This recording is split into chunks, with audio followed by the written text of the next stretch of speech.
नमस्कार, P academy के YouTube channel में हम आपका स्वागत करते हैं। आज हम इस वीडियो में मौलिक अधिकार के बारे में पढ़ेंगे। प्रोफेसर लास्की के अनुसार अधिकार सामाजिक जीवन की उन दशाओं को कहा जाता है जिनके बिना मनुष्य प्रायः अपना पूर्ण विकास नहीं कर सकता। ऐसे अधिकार जो व्यक्ति के व्यक्तित्व के पूर्ण विकास के लिए आवश्यक हों और इस वजह से किसी देश के संविधान में उन्हें मौलिक स्थान दिया गया हो, उन अधिकारों को मौलिक अधिकार कहा जाता है। मौलिक अधिकारों को राज्य द्वारा पारित अन्य विधियों से उच्च स्थान प्राप्त होता है। इन अधिकारों में किसी व्यक्ति और राज्य द्वारा हस्तक्षेप भी नहीं किया जा सकता। यदि ऐसा किया जाता है तो इसके विरुद्ध न्यायालय में अपील की जा सकती है। न्यायपालिका मौलिक अधिकारों की सुरक्षा के लिए सभी आवश्यक कदम उठा सकता है। मौलिक अधिकार लोकतंत्र का आधार स्तंभ है, इसलिए लोकतांत्रिक राज्यों में प्रत्येक नागरिक को बिना किसी भेदभाव के मूल अधिकार प्रदान किए जाते हैं। भारत के मूल संविधान में मौलिक अधिकारों का जिक्र इसके भाग 3 में अनुच्छेद 12 से 35 तक किया गया है, जिन्हें कुल 7 भागों में विभाजित किया गया था। परंतु वर्ष 1978 में 44वें संविधान संशोधन द्वारा मौलिक अधिकारों की सूची में से संपत्ति का अधिकार हटा दिया गया था। तब से यह एक कानूनी अधिकार बन गया है। अब नागरिकों को कुल 6 मौलिक अधिकार प्राप्त हैं, जो इस प्रकार हैं। पहला, समानता का अधिकार। दूसरा, स्वतंत्रता का अधिकार। तीसरा, शोषण के विरुद्ध अधिकार। चौथा, धार्मिक स्वतंत्रता का अधिकार। पांचवा, सांस्कृतिक एवं शिक्षा संबंधी अधिकार। छठा, संवैधानिक उपचारों का अधिकार। अब आइए हम इन संविधान के भाग 3 में लिखित एक एक अनुच्छेद को विस्तार से समझते हैं। अनुच्छेद 12। यह अनुच्छेद भारतीय संविधान के भाग 3 में लिखित राज्य शब्द को परिभाषित करता है। राज्य के अंतर्गत भारत की सरकार, संसद, राज्यों की सरकार, विधानमंडल, भारत के राज्य क्षेत्र के भीतर या भारत सरकार के नियंत्रण के अधीन सभी स्थानीय व अन्य प्राधिकारी आते हैं। अनुच्छेद 13 में विधि को परिभाषित किया गया है एवं उसके बारे में बताया गया है। इस संविधान के प्रारंभ से ठीक पहले भारत के राज्य क्षेत्र में प्रवृत्त सभी विधियां उस मात्रा तक शून्य होंगी जिस तक वे इस भाग के उपबंधों से असंगत हैं। राज्य ऐसी कोई विधि नहीं बनाएगा जो इस भाग द्वारा दिए गए अधिकार को छीनती हैं या कम करती हैं, और इस खंड के उल्लंघन में बनाई गई प्रत्येक विधि उल्लंघन की मात्रा तक शून्य होगी। विधि के अंतर्गत भारत के राज्य क्षेत्र में विधि का बल रखने वाला कोई अध्यादेश, आदेश, उपविधि, नियम, विनियम, रूढ़ि या प्रथा है। प्रवृत्त विधि के अंतर्गत भारत के राज्य क्षेत्र में किसी विधानमंडल या अन्य सक्षम प्राधिकारी द्वारा इस संविधान के प्रारंभ से पहले पारित या बनाई गई विधि है जो पहले से ही निरसित नहीं कर दी गई है। पहला है समानता का अधिकार। भारतीय समाज में व्याप्त असमानताओं एवं विषमताओं को दूर करने के लिए संविधान के अनुच्छेद 14 से 18 में समानता के अधिकार का उल्लेख किया गया है, जो इस प्रकार है। अनुच्छेद 14 में कहा गया है कि भारत के राज्य क्षेत्र में रहने वाले सभी व्यक्ति विधि के समक्ष समान हैं। किसी व्यक्ति को विधि के समक्ष समानता से वंचित नहीं किया जा सकता। अनुच्छेद 15 के अनुसार राज्य में किसी नागरिक के साथ धर्म, मूल वंश, जाति, लिंग या जन्म स्थान के आधार पर भेदभाव नहीं किया जा सकता। अनुच्छेद 16 के अनुसार राज्य की नौकरियों के लिए सभी को समान अवसर प्राप्त होंगे। राज्य के अधीन किसी योजना और पद के संबंध में किसी के साथ भेदभाव नहीं किया जा सकता। अनुच्छेद 17 में अस्पृश्यता का अंत कर दिया गया है। किसी भी रूप में अस्पृश्यता का आचरण करना कानूनी दृष्टि से दंडनीय अपराध माना जाएगा। अनुच्छेद 18 में उपाधियों का अंत कर दिया गया है। सिर्फ सेना तथा शिक्षा संबंधी उपाधियों के अतिरिक्त राज्य अन्य किसी प्रकार की उपाधियां प्रदान नहीं कर सकता। साथ ही भारत का कोई नागरिक किसी विदेशी राज्य से कोई उपाधि स्वीकार नहीं करेगा। दूसरा है स्वतंत्रता का अधिकार। स्वतंत्रता एक सच्चे लोकतंत्र की आधार स्तंभ होती है। इसलिए संविधान के अनुच्छेद 19 से 22 तक नागरिकों को निम्नलिखित स्वतंत्रताएं प्रदान की गई हैं। अनुच्छेद 19 में 6 प्रकार की स्वतंत्रताएं प्रदान की गई हैं। पहला है भाषण एवं अभिव्यक्ति की स्वतंत्रता। अनुच्छेद 19 क में भारत के प्रत्येक नागरिक को भाषण देने, लिखने एवं अन्य प्रकार से अपने विचार व्यक्त करने का अधिकार है। बाद में इस अनुच्छेद में सूचना का अधिकार भी शामिल किया गया। सभी नागरिकों को यह अधिकार है कि वे सरकारी सूचनाएं मांग सकें और लोक अधिकारियों के लिए भी यह अनिवार्य है कि कुछ सीमाओं के भीतर रहते हुए सभी सरकारी सूचना जनता को उपलब्ध कराएं। इस संबंध में सन 2005 में सूचना अधिकार अधिनियम बनाया गया। इस अधिनियम का उद्देश्य प्रशासन में खुलापन, जवाबदेही और पारदर्शिता लाना है। दूसरा है बिना हथियार शांतिपूर्वक सभा करने की स्वतंत्रता। अनुच्छेद 19 ख के अनुसार प्रत्येक नागरिक को शांतिपूर्ण ढंग से बिना हथियार के सभा या सम्मेलन आयोजित करने का अधिकार है। तीसरा है समुदाय और संघ बनाने की स्वतंत्रता। अनुच्छेद 19 ग में भारतीय संविधान द्वारा नागरिकों को समुदाय और संघ बनाने की स्वतंत्रता प्रदान की गई है। चौथा है भ्रमण की स्वतंत्रता। अनुच्छेद 19 ख के अनुसार प्रत्येक भारतीय को संपूर्ण भारत में बिना किसी रोक टोक के आने जाने की स्वतंत्रता है। पांचवा है निवास की स्वतंत्रता। अनुच्छेद 19 अंग में भारत के प्रत्येक नागरिक को भारत के राज्य क्षेत्र के किसी भी भाग में निवास करने तथा बस जाने की स्वतंत्रता प्रदान की गई है। छठा है वृत्ति, आजीविका, व्यापार या कारोबार की स्वतंत्रता। अनुच्छेद 19 छ के अनुसार भारत के प्रत्येक नागरिक को वृत्ति, आजीविका, कारोबार या व्यापार करने की स्वतंत्रता प्रदान की गई है। अनुच्छेद 19 में दी गई 6 स्वतंत्रता असीमित नहीं है। व्यक्ति और समाज के हित तथा देश की सुरक्षा की दृष्टि से इस पर प्रतिबंध लगाया जा सकता है। अनुच्छेद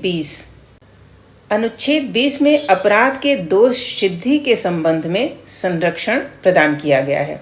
संविधान के अनुच्छेद 20 के अनुसार किसी व्यक्ति को किसी अपराध के लिए तब तक दोषी नहीं ठहराया जा सकता जब तक कि वह किसी ऐसे कानून का उल्लंघन न करे जो अपराध के समय लागू था और वह उससे अधिक दंड का पात्र भी नहीं होगा। अनुच्छेद 21 जीवन तथा व्यक्तिगत स्वतंत्रता का संरक्षण। संविधान के अनुच्छेद 21 के अनुसार किसी व्यक्ति को उसके जीवन तथा व्यक्तिगत स्वतंत्रता से विधि द्वारा स्थापित प्रक्रिया को छोड़कर अन्य किसी भी प्रकार से वंचित नहीं किया जा सकता। शिक्षा का अधिकार। अनुच्छेद 21 क में 6 से 14 वर्ष की आयु के सभी बच्चों के लिए निःशुल्क और अनिवार्य शिक्षा का प्रावधान किया गया है। यह अनुच्छेद 86वें संविधान संशोधन द्वारा जोड़ा गया। अनुच्छेद 22 बंदीकरण की अवस्था में संरक्षण। संविधान के अनुच्छेद 22 के अनुसार किसी भी व्यक्ति को बंदी बनाए जाने के कारण बताए बिना गिरफ्तार नहीं किया जा सकता। बंदीकरण की अवस्था में उसे यह अधिकार है कि वह अपनी पसंद के वकील को चुन सके और मुकदमा लड़ सके। अभियुक्त को 24 घंटे के अंदर निकटतम मजिस्ट्रेट के समक्ष प्रस्तुत किया जाना होता है। अनुच्छेद 22 के अंतर्गत बंदी बनाए गए व्यक्ति को जो अधिकार प्रदान किए गए हैं वह 2 प्रकार के अपराधियों पर लागू नहीं होता। पहला शत्रु देश के निवासियों पर, दूसरा निवारक निरोध अधिनियम के तहत गिरफ्तार व्यक्ति पर। तीसरा है शोषण के विरुद्ध अधिकार। संविधान के अनुच्छेद 23 व 24 में व्यक्तियों के शोषण के विरुद्ध निम्न व्यवस्थाएं की गई हैं। अनुच्छेद 23 मनुष्यों के क्रय विक्रय तथा बेगार श्रम का निषेध करता है। संविधान के अनुच्छेद 23 के अनुसार मनुष्यों का क्रय विक्रय दंडनीय अपराध माना गया है। साथ ही किसी भी व्यक्ति को उसकी इच्छा के विरुद्ध कार्य करने के लिए बाध्य नहीं किया जा सकता। अनुच्छेद 24 बाल श्रम का निषेध करता है। संविधान के अनुच्छेद 24 के अनुसार 14 वर्ष से कम आयु वाले बच्चों को कारखानों अथवा खानों या अन्य किसी खतरनाक कार्यों में नहीं लगाया जा सकता। चौथा है धार्मिक स्वतंत्रता का अधिकार। संविधान के अनुच्छेद 25 से 28 तक भारत के सभी नागरिकों को निम्नलिखित धार्मिक स्वतंत्रताएं प्रदान की गई हैं। अनुच्छेद 25 अंतःकरण एवं धार्मिक आचरण की स्वतंत्रता की बात करता है। संविधान के अनुच्छेद 25 के अनुसार प्रत्येक व्यक्ति को अपने अंतःकरण के अनुसार किसी भी धर्म को मानने, उपासना करने और उसका प्रचार करने की पूर्ण स्वतंत्रता है। अनुच्छेद 26 धार्मिक कार्यों के प्रबंध की स्वतंत्रता की बात करता है। संविधान के अनुच्छेद 26 के अनुसार सभी धार्मिक संप्रदायों तथा उनकी शाखाओं को यह अधिकार है कि वे धार्मिक संस्थाओं की स्थापना और उनका पोषण कर सकते हैं, धार्मिक मामलों का प्रबंध कर सकते हैं और धार्मिक संस्थाओं द्वारा अर्जित संपत्ति का राज्य के कानूनों के अनुसार प्रबंधन कर सकते हैं। अनुच्छेद 27 धर्म की अभिवृद्धि के लिए कर न देने की स्वतंत्रता की बात करता है। संविधान के अनुच्छेद 27 में कहा गया है कि किसी भी व्यक्ति को धर्म की अभिवृद्धि या पोषण करने में किए गए व्यय पर कर देने के लिए बाध्य नहीं किया जा सकता। अनुच्छेद 28 राजकीय शिक्षण संस्थाओं में धार्मिक शिक्षा को प्रतिषेध करता है। संविधान के अनुच्छेद 28 में कहा गया है कि किसी राजकीय राज्य निधि से पूर्णतः पोषित शिक्षण संस्था में किसी प्रकार की धार्मिक शिक्षा नहीं दी जा सकती। पांचवा मौलिक अधिकार है संस्कृति और शिक्षा संबंधी अधिकार। संविधान के अनुच्छेद 29 और 30 में अल्पसंख्यकों को शिक्षा और संस्कृति संबंधी निम्न अधिकार प्रदान किए गए हैं। अनुच्छेद 29 अल्पसंख्यकों के हितों का संरक्षण करता है। अनुच्छेद 29 के अनुसार भारत में निवास करने वाले अल्पसंख्यकों को अपनी भाषा, लिपि या संस्कृति को सुरक्षित रखने का पूर्ण अधिकार है। अनुच्छेद 30 अल्पसंख्यकों को अपनी शिक्षण संस्थाओं की स्थापना एवं प्रशासन का अधिकार प्रदान करता है। अनुच्छेद 30 के अनुसार धर्म या भाषा पर आधारित सभी अल्पसंख्यक वर्गों को अपनी रुचि के अनुसार शिक्षण संस्थाओं की स्थापना और उसके प्रशासन का अधिकार है। संपत्ति का अधिकार, जिसका उल्लेख अनुच्छेद 31 में किया गया था, संविधान के 44वें संशोधन अधिनियम 1978 की धारा 6 द्वारा 20/6/1979 से इसे हटा दिया गया। अगला अधिकार है संवैधानिक उपचारों का अधिकार। भारतीय संविधान में न सिर्फ नागरिकों को मौलिक अधिकार प्रदान किए गए हैं, बल्कि उनके संरक्षण की पूर्ण व्यवस्था भी की गई है। अनुच्छेद 32 के अंतर्गत प्रत्येक नागरिक को यह अधिकार दिया गया है कि वह अपने मौलिक अधिकार की रक्षा के लिए उच्च न्यायालय तथा उच्चतम न्यायालय की शरण ले सकता है। संवैधानिक उपचारों के अधिकार के महत्व के विषय में डॉक्टर भीमराव अंबेडकर ने कहा था कि यदि मुझसे कोई यह पूछे कि संविधान का वह कौन सा अनुच्छेद है जिसके बिना संविधान शून्य प्राय हो जाएगा, तो मैं अनुच्छेद 32 की ओर संकेत करूंगा। यह अनुच्छेद तो संविधान की हृदय और आत्मा है। न्यायालयों द्वारा मौलिक अधिकारों की सुरक्षा के लिए 5 प्रकार के लेख जारी किए जा सकते हैं। पहला है बंदी प्रत्यक्षीकरण। बंदी प्रत्यक्षीकरण का अर्थ है सशरीर उपस्थित। इस लेख के द्वारा न्यायालय बंदी बनाए गए व्यक्ति की प्रार्थना पर अपने समक्ष उपस्थित करने तथा उसे बंदी बनाने का कारण बताए जाने का आदेश दे सकता है। यदि न्यायालय के विचार में संबंधित व्यक्ति को बंदी बनाए जाने के पर्याप्त कारण नहीं हैं या उसे कानून के विरुद्ध बंदी बनाया गया है, तो न्यायालय उस व्यक्ति को तुरंत रिहा करने का आदेश दे सकता है। परमादेश इस लेख का अर्थ है हम आज्ञा देते हैं। जब कोई सरकारी विभाग या अधिकारी अपने सार्वजनिक कर्तव्यों का पालन नहीं कर रहा हो, जिसके परिणाम स्वरूप किसी व्यक्ति के मौलिक अधिकार का हनन होता हो, तो न्यायालय इस लेख द्वारा उस विभाग या अधिकारी को कर्तव्य पालन हेतु आदेश दे सकता है। प्रतिषेध इस लेख का अर्थ रोकना या मना करना होता है। यह आज्ञा पत्र उच्चतम एवं उच्च न्यायालयों द्वारा अपने अधीनस्थ न्यायालय को किसी मुकदमे की कार्रवाई को स्थगित करने के लिए निर्गत किया जाता है। इसके द्वारा उन्हें यह आदेश दिया जाता है कि वे उन मुकदमों की सुनवाई न करें जो उनके अधिकार क्षेत्र के बाहर हो। उत्प्रेषण इस लेख का अर्थ है पूर्णतया सूचित करना। इस आज्ञा पत्र को उच्चतम न्यायालय, उच्च न्यायालय को और उच्च न्यायालय अपने अधीनस्थ न्यायालय को किसी मुकदमे की सभी सूचनाओं के साथ न्यायालय में भेजने के लिए जारी कर सकता है कि कहीं न्यायालय अपने अधिकार क्षेत्र से बाहर तो नहीं गया।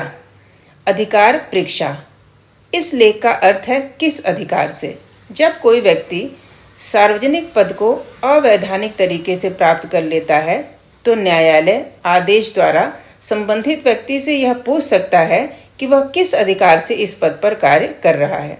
जब तक इस प्रश्न का सम्यक और संतोषजनक उत्तर संबंधित व्यक्ति द्वारा नहीं दिया जाता, तब तक वह उस पद पर कार्य नहीं कर सकता। अनुच्छेद 33 में संसद सशस्त्र बलों, पुलिस फोर्स एवं इंटेलिजेंस से जुड़े लोगों के मौलिक अधिकारों को कानून बनाकर सीमित कर सकती है। अनुच्छेद 34 में कहा गया है कि इस अनुच्छेद के अनुसार संसद विधि द्वारा भारत के राज्य क्षेत्र के भीतर किसी क्षेत्र विशेष में मार्शल लॉ लगाने पर किसी के मौलिक अधिकार के हुए नुकसान की क्षतिपूर्ति कर सकेगी। अनुच्छेद 35 में कहा गया है कि अनुच्छेद 16(3), 32(3), 33 और 34 के अधीन विधि द्वारा उपबंध बनाने की शक्ति सिर्फ संसद को है, राज्य के विधानमंडल को नहीं। अब ये देखते हैं मौलिक अधिकार की कुछ विशेषताएं। राष्ट्रीय आंदोलन के समय से ही भारतीय नेताओं ने अंग्रेजों के अत्याचार को प्रत्यक्ष रूप से देखा और उसकी भयानकता का भी अनुभव किया। भारतीयों द्वारा अंग्रेजों के समक्ष बार बार अपने अधिकारों की मांग रखी गई, परंतु अंग्रेजों ने उस पर ध्यान नहीं दिया और उनका अत्याचार दिन प्रतिदिन बढ़ता ही रहा। यही कारण था कि स्वतंत्रता के पश्चात संविधान निर्माताओं ने इन अधिकारों को सर्वोपरि प्राथमिकता देते हुए संविधान में मौलिक अधिकारों की व्यवस्था की। भारतीय संविधान में दिए गए मौलिक अधिकार की निम्नलिखित विशेषताएं हैं। पहला है सर्वाधिक विस्तृत एवं व्यापक अधिकार। भारतीय संविधान के भाग 3 में अनुच्छेद 12 से 30 और 32 से 35 तक मौलिक अधिकारों का वर्णन है, जो अन्य किसी भी देश के संविधान में किए गए वर्णन की तुलना में सर्वाधिक व्यापक है। मौलिक अधिकार के इतने व्यापक होने का कारण है कि इस संबंध में पूर्ण और स्पष्ट व्याख्या करने का प्रयास किया गया है तथा प्रत्येक अधिकार के साथ प्रतिबंधों की भी व्याख्या की गई है। दूसरा है व्यवहारिकता पर आधारित। भारतीय संविधान द्वारा प्रदत्त मौलिक अधिकार सिर्फ सिद्धांतों पर आधारित न होकर व्यवहारिक और वास्तविकता पर आधारित हैं। किसी भेदभाव के बिना समानता के आधार पर सभी नागरिकों के लिए इनकी व्यवस्था की गई है। साथ ही अल्पसंख्यकों, अनुसूचित जातियों, अनुसूचित जनजातियों एवं पिछड़े वर्गों की उन्नति एवं विकास के लिए विशेष व्यवस्था की गई है। मौलिक अधिकार असीमित नहीं। भारतीय संविधान द्वारा नागरिकों को दिए गए मौलिक अधिकार असीमित नहीं है। सामाजिक हित को ध्यान में रखते हुए मौलिक अधिकार को सीमित करने की व्यवस्था की गई है। लोक कल्याण, प्रशासनिक कुशलता और राष्ट्रीय सुरक्षा की दृष्टि से मौलिक अधिकारों पर उचित प्रतिबंध लगाए जा सकते हैं। सरकार की निरंकुशता पर अंकुश। मौलिक अधिकार प्रत्येक भारतीय नागरिक की स्वतंत्रता के द्योतक हैं और उनकी भारतीय नागरिकता के परिचायक हैं। संविधान द्वारा इनके उपयोग का पूर्ण आश्वासन दिया गया है। अतः भारत सरकार द्वारा उन पर अनुचित रूप से प्रतिबंध नहीं लगाया जा सकता। इस प्रकार ये अधिकार सरकार की निरंकुशता पर अंकुश लगाने का कार्य करते हैं। राज्य के सामान्य कानूनों से ऊपर मौलिक अधिकार को देश के सर्वोच्च कानून अर्थात संविधान में स्थान दिया गया है और साधारणतया संविधान संशोधन प्रक्रिया के अतिरिक्त इनमें किसी अन्य प्रकार से परिवर्तन नहीं किया जा सकता। इस प्रकार मौलिक अधिकार संसद और राज्य विधान मंडलों द्वारा बनाए गए सामान्य कानूनों से ऊपर हैं। संघ सरकार या राज्य सरकार इसका हनन नहीं कर सकती। न्यायालय द्वारा संरक्षण मौलिक अधिकार पूर्णतया वैधानिक अधिकार है। संविधान की व्यवस्था के अनुसार मौलिक अधिकारों की रक्षा के लिए भारतीय न्यायपालिका को अधिकृत किया गया है। संविधान के अनुच्छेद 32 के अनुसार भारत का प्रत्येक नागरिक अपने मौलिक अधिकार की रक्षा के लिए उच्च न्यायालयों या सर्वोच्च न्यायालय की शरण ले सकता है। मौलिक अधिकारों को अनुचित रूप से प्रतिबंधित करने वाले कानूनों को न्यायपालिका द्वारा अवैध घोषित किया जा सकता है।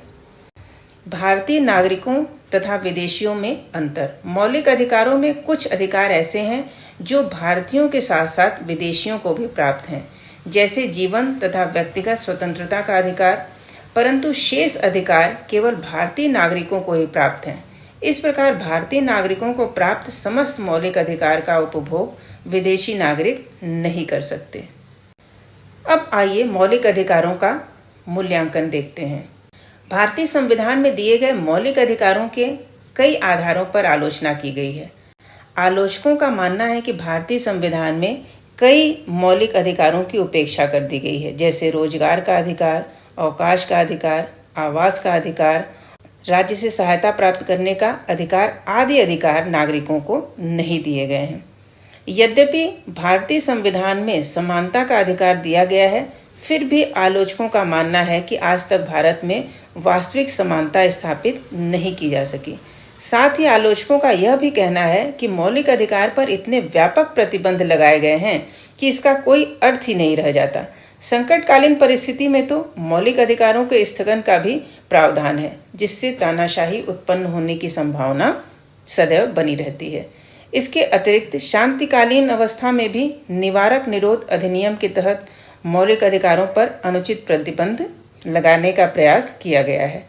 सर आइवर जेनिंग्स ने भी कहा है कि भारतीय अधिकार पत्र की भाषा काफी जटिल है और यह अमेरिका के अधिकार पत्र जैसा स्पष्ट और संक्षिप्त नहीं है। परंतु मौलिक अधिकारों की आलोचना करते हुए हमें इस बात का भी ध्यान रखना चाहिए कि देश की सुरक्षा व्यक्ति की स्वतंत्रता से अधिक महत्वपूर्ण है। इसलिए विशेष परिस्थिति में ही व्यक्ति की स्वतंत्रता को सीमित या स्थगित किया जाता है। हमें याद रखना चाहिए कि मौलिक अधिकारों की प्राप्ति केवल संवैधानिक प्रावधानों पर ही नहीं, बल्कि देश की सामाजिक, आर्थिक और राजनीतिक परिस्थितियों पर निर्भर करती है। देश में विद्यमान स्थितियों और साधनों के आधार पर ही हमें अधिकार प्रदान किए जा सकते हैं। भारतीय संविधान में प्रदान किए गए मौलिक अधिकार हमारी स्वतंत्रता की आधारशिला है और लोकतंत्र का आधार स्तंभ है। इसकी बहुत ज़्यादा उपयोगिता है क्योंकि इसके द्वारा लोगों के अधिकारों की रक्षा की जाती है। यह एक ऐसा क्षेत्र है जहां सरकार भी हस्तक्षेप नहीं कर सकती। यह सरकार की निरंकुशता पर अंकुश लगाती है। मौलिक अधिकारों द्वारा ही लोगों के जीवन, स्वतंत्रता और संपत्ति की रक्षा होती है। साथ ही इन अधिकारों से अनेक सामाजिक बुराइयों का अंत हुआ है तथा लोगों को न्याय प्राप्त हुआ है। ये अधिकार वास्तव में लोकतंत्र की नींव है। तो ये थी जानकारी मौलिक अधिकारों के बारे में। आपको हमारा ये वीडियो कैसा लगा हमें कमेंट बॉक्स में ज़रूर बताएं और इसे अपने दोस्तों के साथ शेयर करें। साथ ही अगर अभी तक आपने चैनल को सब्सक्राइब नहीं किया है तो प्लीज़ सब्सक्राइब करें। धन्यवाद।